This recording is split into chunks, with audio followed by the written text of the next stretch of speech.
Allah Jalla Jalaluhu says, and Allah made trade lawful and made interest unlawful. And He Jalla Jalaluhu says, save a ready merchandise which you give or take from hand to hand. Then when the prayer is finished, disperse in the land and seek grace of Allah, and remember Allah much, haply you may prosper.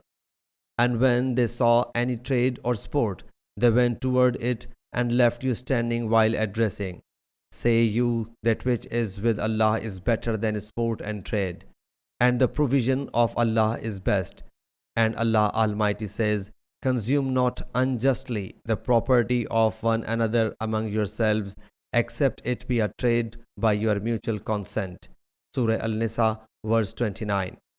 Hazrat Abu Huraira radiyallahu anhu has said, you people say that Abu Huraira narrates many ahadith of Allah's Apostle sallallahu alaihi wasallam, and you say what has happened to Muhajirin, immigrants, and Ansars, that they do not narrate as many ahadith as Abu Huraira narrates. As for my emigrant brethren, they remain engaged in trade in the market, and I, on being satiated, keep up with Allah's Apostle sallallahu alaihi wasallam.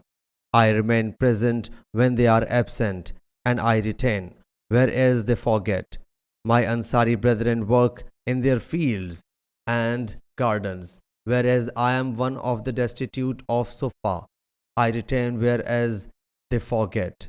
Once Allah's Apostle sallallahu alaihi wasallam said, whosoever keeps his garment spread till I terminate my discussion, then gathers it, will retain forever what I say. I spread my sheet which I was wearing till the Prophet sallallahu alaihi wasallam finished his address, and afterwards I gathered it and clung it to my chest.